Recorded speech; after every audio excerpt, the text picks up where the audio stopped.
নমস্কার, কেমন আছেন আপনারা? আশা করি প্রত্যেকেই ভালো আছেন।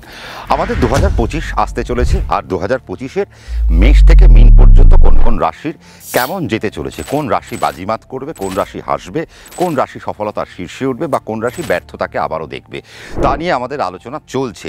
আজকের আলোচনা কি অগ্নিতত্ত্বের একটি রাশি ধনু রাশি, অর্থাৎ ধনু রাশির 2025 সাল কেমন যেতে চলেছে তা নিয়ে আমাদের আজকের আলোচনা। 2024-এ যদি আমরা একটু ফিরে দেখি তাহলে ধনুরাশির জাতক জাতিকারা 2024 নিয়ে অনেক নেগেটিভ কিছু বলেছেন, অনেক অভিযোগ করেছেন যে দাদা 2024 খুব একটা কিন্তু আমাদের ভালো গেল না, এবং চতুর্থপতি বৃহস্পতি সে তো ষষ্ঠে বসেছিল, মায়ের শরীর স্বাস্থ্যের জায়গা থেকে খুব সমস্যা ধনুরাশির জাতক জাতিকারা পেয়েছেন। সফলতার জায়গায় প্রচুর সমস্যা আপনারা পেয়েছেন, বাড়িগত জায়গা থেকে আপনারা অনেক সমস্যা পেয়েছেন, আপনারা ছোট ছোট সমস্যা নিয়ে অনেক ভুগেছেন, আপনারা সফলতাকে ধরতে চেয়েছেন কিন্তু আপনারা অনেক চেষ্টার পর হয়তো সেই সফলতা আপনার করায়ত্তে এসছে, বাট তারপর কিন্তু অনেকে আবার হয়তো সেই সফলতাকে ধরতেই পারেননি। তাহলে 2024-এর যে প্যারামিটার আমরা দেখলাম, 2024-এর যে আবহাওয়া আমরা ধনুরাশির ক্ষেত্রে আমরা দেখেছি, ধনুরাশির জাতক জাতিকারা কি 2025-এ একই ফিল করবে? না, এবার ধনুরাশির মুখে হাসি ফুটবে। তার কারণ কি 2025 সালে ধনুরাশির জাতক এবং জাতিকাদের জন্য বৃহস্পতি গোচরে দারুণ একটা জায়গা নিচ্ছে। কোন জায়গা নিচ্ছে? বৃহস্পতি এবার চলে আসবে এপ্রিল মাসে, পরে কিন্তু বৃহস্পতি কোথায় চলে আসবে? ধনুরাশির সপ্তমে চলে আসবে, যে নাকি ষষ্ঠে ছিল। তার মানে চতুর্থপতি যখন সপ্তমে চলে আসলো তার মানে সে কেন্দ্রে চলে আসছে। তার মানে কেন্দ্রে যখন একটা প্ল্যানেট যায় এবং বৃহস্পতির মতো শুভ প্ল্যানেট যখন রাশির কেন্দ্রে চলে যায় তার মানে সে বল পায়, এবং বল যখন পায়, এবং সে তো রাশিরও কারকগ্রহ, চতুর্থেরও কারকগ্রহ, তার মানে সফলতারও কারকগ্রহ। তার মানে ধনুরাশির জাতক এবং জাতিকাদের জন্য 2025 সালের এপ্রিলের পর থেকে প্রচুর সফলতা আপনাদের দিকে আসতে চলেছে। ধনুরাশির ক্ষেত্রে যেটা সর্বপ্রথম আমি বলি, যেটা ধনুরাশি সব থেকে বেশি প্রবলেমে পেয়েছিলেন, সেটা হচ্ছে যে মায়ের শরীর স্বাস্থ্য নিয়ে ধনুরাশির প্রায় নাস্তানাবুদ অবস্থা। এবং 2025 সালে বৃহস্পতি যখন ট্রানজিট নেবে, বৃহস্পতি যখন আপনার রাশির উপর পূর্ণ দৃষ্টি পড়বে, তারপর থেকে মায়ের শরীর স্বাস্থ্যের সুস্থতার জায়গাটা আপনারা কিন্তু খুব ভালো করে ফলো করতে পারবেন, এবং আপনার মা আস্তে আস্তে সুস্থ হয়েও উঠবেন। এবং আরও একটা জিনিস, যে ধনুরাশির জাতক জাতিকারা যারা যারা 2024-এ অনেকেই চেষ্টা করেছেন বিবাহ জীবনে প্রবেশ করব, আপনার সন্তান সমর্থ হয়ে গেছে, তার বিয়ে দিতে হবে, 2024-এ পারেননি, কিন্তু 2025-এর এপ্রিলের পর কিন্তু আপনাদের বাড়িতে কোনো এরকম শুভ অনুষ্ঠান বা মাঙ্গলিক অনুষ্ঠান হতে পারে, এবং আপনার পাত্র বা পাত্রী বা আপনার সন্তান বা সন্তান, যে আপনার ছেলে বা মেয়ে যাই হোক না কেন, তা কিন্তু এবার বিবাহের একটা জায়গা কিন্তু আসতে চলেছে। কিন্তু সবথেকে ইম্পর্টেন্ট পার্ট কি? সবথেকে ইম্পর্টেন্ট পার্ট সফলতার জায়গা, সবথেকে ইম্পর্টেন্ট পার্ট হচ্ছে ফিন্যান্সের জায়গা। তার কারণ ধনুরাশি এমন একটা জায়গায় আসতে চলেছে যেখান থেকে এপ্রিলের পর থেকে ধনুরাশিকে আমরা ফিনান্সিয়ালি অনেক দারুণ একটা জায়গায় পাবো। হ্যাঁ, সমস্যা কোথায় কোথায় থাকবে? সমস্যা থাকবে যে রাশির দ্বাদশপতি এবং রাশির পঞ্চমপতি সে অষ্টমভাবে গিয়ে নীচভাবে থাকবে। তার মানে বুঝতে হবে যে ধনুরাশির জাতক এবং জাতিকাদের নিজের হেলথের জায়গায় অল্প বিস্তর চিন্তা করতে হবে এবং অল্প বিস্তর যত্ন আপনাদেরকে নিতে হবে।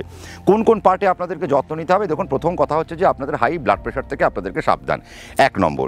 এবং মঙ্গল যখন আপনার পঞ্চমপতি, সে যখন জলে গিয়ে বসছে, তার মানে মাথার জায়গা থেকে কোনো না কোনো সমস্যা আপনাদের আসতে পারে, মাথার পিছনের দিকে কোনো চোটাঘাত আপনাদের লাগতে পারে, এবং মুখের জায়গায় কোনো ব্রণ, ফুসকুড়ি, টনসিল, টিউমার ইত্যাদি যাবতীয় জিনিসগুলো কিন্তু ঘটতে পারে। এবং গ্ল্যান্ডের প্রবলেমে কিন্তু আপনারা ভুগবেন। যারা যারা গান গাইছেন বা বাচিক শিল্পী বা গলার কাজ নিয়ে যারা কাজ করছেন, তাদের কিন্তু গলার জায়গাটাকে প্রচণ্ড পরিমাণে সাবধানতা অবলম্বন করতে হবে। আর ধনুরাশির জাতক জাতিকার যাদের জন্মকালীন ছকে মঙ্গল হয়তো একটু বলহীন, বা মঙ্গল হয়তো দুর্বল, বা মঙ্গল হয়তো বাজে নক্ষত্রে বসে রয়েছে বা অশুভ নক্ষত্রে বসে রয়েছে, সেই ক্ষেত্রে আপনারা দেখতে পাবেন ধনুরাশির জাতক জাতিকা যদি আপনি হয়ে থাকেন, তাহলে কিন্তু আপনারা কিন্তু এই সময়টা আপনাদের কিন্তু অপারেশন হয়ে যাওয়ার একটা সম্ভাবনা থাকতে পারে। ব্লাড রিলেটেড জায়গা থেকে কিছু সমস্যা আপনারা কিন্তু পেতে পারেন। সেই জায়গা থেকে ধনুরাশির জাতক জাতিকাকে একটু সাবধানতা আমার মনে হয় অবলম্বন করতে হবে। তবে ধনুরাশির জাতক জাতিকাদের জন্য সার্ভিসের লাইফে অনেক পরিবর্তন আসতে চলেছে, ব্যবসায়িক লাইফে অনেক পরিবর্তন আসতে চলেছে।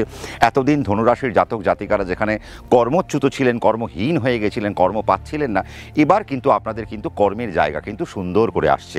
তার মানে 2025-এর এপ্রিলের পর আমরা কর্মের জায়গা পাবো। আরেকটা কি পাবো? ধনুরাশির জাতক এবং জাতিকাদের ক্ষেত্রে আমরা যদি দেখি, দ্বিতীয়পতি, তৃতীয়পতি চতুর্থে চলে যাচ্ছে, তার মানে শনির ট্রানজিট হয়ে যাচ্ছে। চতুর্থে যে নাকি রাহু বসেছিলেন, সেই রাহু কিন্তু তৃতীয় চলে আসবে। এবং রাহু তৃতীয় চলে আসার পাশাপাশি কিন্তু কেতু কোথায় থাকছে, কেতু নবম ভাবকে কানেক্ট করে নিচ্ছে। তার মানে এবার যেটা সমস্যা কোথায় শুরু হলো, ধনুরাশির একটা সমস্যা কিন্তু শুরু হচ্ছে, মায়ের জায়গার প্রবলেম শেষ হচ্ছে, বাবার জায়গার প্রবলেম কিন্তু ধনুরাশির ক্ষেত্রে শুরু হতে পারে এবং সেই জায়গাটায় একটু সাবধানতা অবলম্বন করতে হবে। এবং কেতু কী করে, কেতু কী করে, ফিনান্সিয়াল কিছু লসেস আমাদের মধ্যে এনে দেয়। তার মানে আপনার ধনুরাশি যদি হয়, আপনার নবমভাবে যদি কেতু চলে যায়, তার মানে বাবার কোনো দুরারোগ্য ব্যাধি বা বাবার কোনো ব্যাধিতে বাবা আক্রান্ত হতে পারেন বা বাবা কোনো ফাইন্যান্সিয়াল ট্রাভেলের মধ্যে পড়ে যেতে পারেন। তাহলে সেইটুকু জায়গা কিন্তু ধনুরাশির জন্য নেগেটিভ, বাকি জায়গা কিন্তু ধনুরাশির জন্য নেগেটিভ নয়। এখন ধনুরাশির জাতক জাতিকারা কর্ম পাবেন।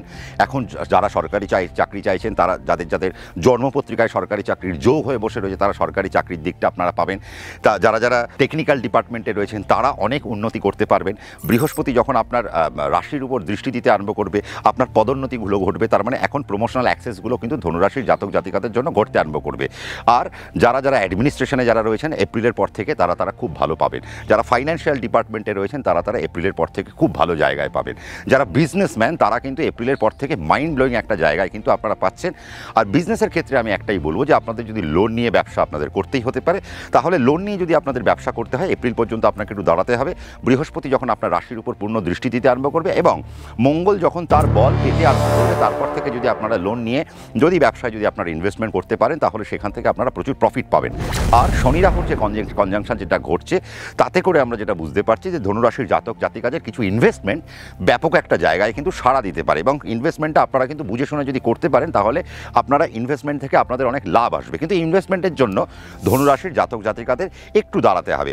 শনির ট্রানজিটটাকে একটু দেখে নিতে হবে, বৃহস্পতির ট্রানজিটটাকে একটু দেখে নিতে হবে, রাহুর ট্রানজিটকে একটু দেখে নিতে হবে, কেতুর ট্রানজিট অবধি একটু অপেক্ষা করতে হবে, আর মঙ্গলকে বল পাওয়া অবধি অপেক্ষা করতে হবে। তার মানে এপ্রিলের পর থেকে ধনুরাশির জাতক জাতিকারা টুকটুক করে আপনারা ইনভেস্টমেন্টের দিকে হাঁটতে পারেন এবং জুনের পর থেকে আপনারা সব থেকে বেশি পরিমাণে আপনারা ইনভেস্টমেন্টের দিকে চলে আসতে পারেন। বাড়িতে যেমন বিবাহের জায়গা যেমন হবে, তেমন আপনাদের জীবনে নতুন প্রেম আসতে পারে, আপনাদের সম্পর্কের জায়গাগুলো খুব সুন্দর হবে। শনি আপনার চতুর্থে চলে যাচ্ছে, তার মানে বাড়ির যোগ তৈরি হচ্ছে। তার মানে ধনুরাশির জাতক এবং জাতিকারা যদি মনে করেন যে গৃহের সমস্যা রয়েছে, ভাড়া বাড়িতে কাটাতে হচ্ছে, নিজের কোনো ছাদ নেই, তাহলে 2025-এর এপ্রিলের পর থেকে আপনার কিন্তু ছাদ হতে পারে। সেই জায়গাটা কিন্তু লক্ষণীয়। যারা দূরবর্তী স্থানে ব্যবসা করছেন, তাদের জন্য সময় খুব ভালো। যারা রাখিমালের ব্যবসা করছেন, তাদের জন্য সময় খুব ভালো আসতে চলেছে এবং রাহু যখন ট্রানজিট করবে, তারপর থেকে রাখিমালের ব্যবসায় আপনারা কিন্তু প্রচুর আপনারা প্রফিট কিন্তু খুঁজে আনতে পারবেন। এবং তথাপি তার পাশাপাশি আপনারা শেয়ার মার্কেটেও কিছু পাবেন। আর 3 নম্বরে যখন রাহু যখন কানেক্ট করছে, যারা অথার, যারা লেখার কাজের সাথে যুক্ত, যারা কন্টেন্ট ক্রিয়েট করছেন, তাদের জন্য কিন্তু একটা ব্যাপক জায়গা কিন্তু আসতে চলেছে। এবং এরপরে মঙ্গল যখন বল নেবে, যারা ধনুরাশির জাতক জাতিকারা, যারা ইউটিউবার রয়েছেন বা যারা কন্টেন্ট ক্রিয়েট করেন বা যারা সোশ্যাল মিডিয়া নিয়ে যারা কাজকর্ম করছেন বা যারা মিডিয়া সায়েন্স নিয়ে যারা কাজকর্ম করছেন, যারা অভিনয় জগতে যারা কাজকর্ম করছেন, যারা মিডিয়াতে রয়েছেন, যারা সাংবাদিক, যারা নিউজ পড়ছেন, যারা সঞ্চালনা করছেন, এই সমস্ত জায়গায় কিন্তু আপনারা একটা উন্নতি পাবেন।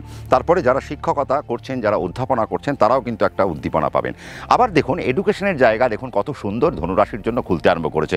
কিন্তু একটা সমস্যা, 2025-এর মাধ্যমিক উচ্চ মাধ্যমিক যারা পরীক্ষা দেবেন, তাদের জন্য কিন্তু সমস্যা কিন্তু থেকে গেল। কিন্তু 2025-এর পরে যারা পরীক্ষা দেবে, তারপরে কিন্তু তারা বৃহস্পতির সহযোগিতাটা পাবে। তাহলে 2025-এ আপনার সন্তান যদি ধনুরাশি হয় আর সে যদি পরীক্ষা দিতে যায়, তাহলে আপনাকে কিন্তু একটু বুঝে শুনে তাকে পরীক্ষা দিতে হবে। নইলে পরীক্ষার খাতায় যে নম্বরটা আসবে, সেটা আপনার আশানুরূপ নাও হতে পারে। আমি কিন্তু সেই জায়গাটা বলে রাখতাম। মানে এপ্রিল অবধি পঠন পাঠনের মনোযোগটা একটু বেশি দিতে হবে। এপ্রিলের পর থেকে পঠন পাঠনের জায়গা কিন্তু খুলছে, মনোযোগ বাড়বে, একাগ্রতা বাড়বে, পড়াশোনার প্রতি ন্যাক বাড়বে, মুখস্থবিদ্যা বাড়বে, সিলি মিস্টেক্সগুলো কমতে আরম্ভ করবে এবং ভালো গুরু পাওয়ার একটা সম্ভাবনা কিন্তু ধনুরাশির জাতক জাতিকাদের থেকে গেল। যারা হায়ার স্টাডি রয়েছেন, যারা রিসার্চ করছেন, রিসার্চের জায়গাতেও কিন্তু একটা ভালো জায়গা পাওয়া যাচ্ছে এবং বাড়ি থেকে দূরবর্তী স্থানে গিয়েও আপনারা রিসার্চ করতে পারেন, আবার বাড়ির কাছাকাছি থেকেও রিসার্চ করতে পারেন। তবে আপনি যদি আমাকে জিজ্ঞেস করেন সম্রাটদা কী করা উচিত, তাহলে আমি বলবো মঙ্গল যতক্ষণ পর্যন্ত বল পাচ্ছে না, ততক্ষণ পর্যন্ত আপনারা বাড়ির কাছাকাছি থাকুন। মঙ্গল বল পাওয়ার পর যদি মনে হয় বাড়ি থেকে দূরে আপনার কোনো সুযোগ এসছে, তাহলে ডেফিনেটলি আপনারা সেই সুযোগগুলো করায়ত্ত করতে পারেন। দুর্ঘটনাজনিত খুব একটা কোনো সমস্যা আমরা কিন্তু খুঁজে পাচ্ছি না। তবে হ্যাঁ, শনি যখন জলে যাচ্ছে, শনি জলরাশিতে প্রবেশ করার পর থেকে আপনাদের হাই ব্লাড প্রেশারের জায়গাটা একটু মেপে নেবেন এবং আপনাদের পেটের জায়গাটা একটু মেপে নেবেন। যারা 50 বছরের বয়সের ঊর্ধ্ব, তাদের একটু জ্বালা যন্ত্রণা হতে পারে, হাড়ের যন্ত্রণা হতে পারে, ব্যথা হতে পারে, সেইটুকু জায়গা থেকে থেকে আপনাদেরকে একটু সাবধানতা অবলম্বন করতে হবে। ব্যবসায়িক প্রচুর গ্রোথ আমরা দেখতে পাচ্ছি। যারা আউটস্টেশন ব্যবসা করেন তাদের জন্য যথেষ্ট ভালো, যারা বাড়ি থেকে দূরে গিয়ে ব্যবসা করছেন তাদের জন্য যথেষ্ট ভালো, যারা মুদিখানার ব্যবসা করেন, স্টেশনারির ব্যবসা করেন, যারা মেডিকেল রিলেটেড যে সমস্ত ব্যবসা করছেন সেই সমস্ত জায়গায় তাদের ব্যবসা দারুণ একটা জায়গায় যাবে। এডুকেশন ডিপার্টমেন্ট নিয়ে যারা ব্যবসা করছেন তাদের জায়গাও খুব ভালো পাবেন। শনি জলে চলে যাচ্ছে, তার মানে ধনুরাশির জাতক এবং জাতিকারা যদি অয়েল ট্রেডে চলে যায়, তার মানে অয়েল ট্রেড থেকেও আপনারা এখন প্রচুর ইনকাম করতে পারেন। শনি জলরাশিতে যাচ্ছে, তার মানে বুঝতে হবে বরফের ব্যবসা থেকে আপনারা ইনকাম করতে পারেন, আইসক্রিমের ব্যবসা থেকে ইনকাম করতে পারেন, আপনারা কেক শপ থেকে ইনকাম করতে পারেন, আপনারা আইসক্রিম পার্লার করতে পারেন, এবং যারা যারা মাছের আড়তে যারা বরফ সাপ্লাই করেন সেই বরফ সাপ্লাইয়ের যে ব্যবসা রয়েছে সেই আইস সাপ্লাইয়ের ব্যবসাও কিন্তু এখন আপনাদের জন্য ভালো আসতে চলেছে।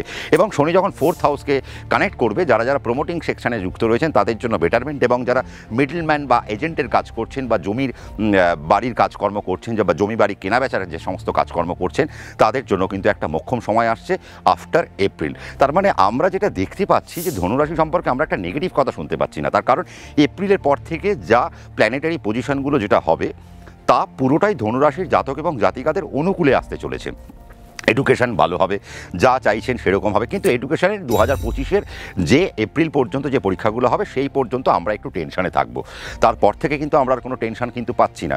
কেন কি? তার কারণ বৃহস্পতির একটা সহযোগিতা আমরা পাচ্ছি। তার মানে ধনুরাশির বিবাহের জায়গা খুলছে, ধনুরাশির জীবনে প্রেম আসতে চলেছে, ধনুরাশির জীবনে ফাইন্যান্স আসতে চলেছে, প্রমোশন আসতে চলেছে, ধনুরাশির জীবনে বাড়ি আসতে চলেছে, বা মাথার ছাদের সমস্যাগুলো কাটতে চলেছে, মায়ের সমস্যাগুলো কাটতে চলেছে। শুধু বাবার সমস্যা অ্যাড অন হবে, তবে সবার ক্ষেত্রে না। যাদের কিন্তু জন্মছকে কিন্তু কেতু ঠিক জায়গায় বসে রয়েছে, ভালো জায়গায় বসে রয়েছে, তাদের ক্ষেত্রে বাবার জায়গার সমস্যাটা কিন্তু অনেকটা কমে যাবে। তার মানে ধনুরাশির এখন ডেভেলপমেন্টের সময়। এখন যদি ধনুরাশি মনে করেন যে না দাদা আর কিছু নেই পারছি না, কারণ ধনুরাশির একটা জাতক জাতিকাদের একটা সমস্যা রয়েছে যে আমাদের ভালো নয়, আমাদের অনেক স্ট্রাগল করতে হয়। দেখুন কেন করতে হবে না? শ্রী রামচন্দ্রের রাশি আপনি পেয়েছেন, রামচন্দ্রকে বনবাস কাটাতে হয়েছে, আবার রামচন্দ্রকে রাজত্ব দেখতে হয়েছে, আবার রামচন্দ্রের যিনি পত্নী সীতা দেবী তাকেও অগ্নি পরীক্ষা দিতে হয়েছে। তার মানে রামচন্দ্রের জীবনে পরীক্ষা ভরা। তার মানে আপনার জীবনেও পরীক্ষা কিন্তু থাকবে, শুধু আপনাকে সেই পরীক্ষা বা সেই এক্সামিনেশন বা আপনাকে যে ভগবান যে টেস্ট করছে এই টেস্টটাকে আপনাকে একটু অ্যাকসেপ্ট করে নিতে হবে।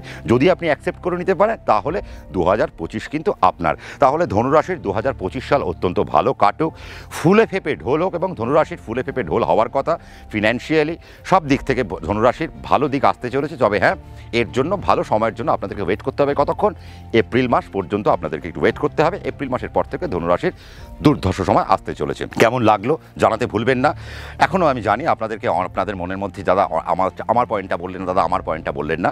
ঘাবড়ানোর কিছু নেই, কমেন্ট সেকশন খোলা রয়েছে। আর আমরা যেটা করছি, রাশিফল অন এয়ার হয়ে যাওয়ার পর আমরা একটা লাইভ আড্ডায় বসবো। 2025-কে আমরা কীভাবে কাজে লাগাতে পারি। আপনাদের অনেকের অনেক রকম প্রশ্ন থাকতে পারে যে দাদা শনি তত্ত্বে এই তত্ত্বে গেল, কীভাবে কাজে লাগাবো? এই সমস্ত প্রশ্নগুলো তো একটা ব্লগে দেওয়া সম্ভব হয় না। এগুলো যদি আমরা একে অপরের সাথে আদান প্রদান করি তখন সেটা সুবিধা হয়। এই জন্য আমরা লাইভ আড্ডায় বসবো, আপনারা প্রশ্ন করবেন, আমি আপনাদেরকে উত্তর দিতে থাকবো। আর যেটা করবেন, আমাকে একটু সাবস্ক্রাইব করে আমাকে মোটিভেট করুন, নোটিফিকেশান বেলকে প্রেস করে দেবেন। তার কারণ কি, আমার ভিডিও যখনই আপলোড করবো তার নোটিফিকেশান আপনার কাছে পৌঁছে যাবে। প্রত্যেকে ভালো থাকবেন, সুখে থাকবেন, শান্তিতে থাকবেন। 2025 ধনুরাশির জন্য অনবদ্য একটা বছর হতে চলেছে। সে বছরটাকে রোজগার করে নিন, বছরটাকে কামিয়ে নিন, এবং যে সমস্যাগুলো এতদিন পেয়েছেন সেই সমস্যা এবার আপনার জীবন থেকে যেতে বসেছে। হাসি ফুটতে আরম্ভ করবে, তবে তার আর বেশি দেরি নেই। 2025-এ প্রত্যেকে ভালো থাকবেন, সুখে থাকবেন, শান্তিতে থাকবেন। 9 PM মোটিভেশনে চোখ রাখবেন। সম্রাট দা হাজির থাকছে। আপনি নমস্কার।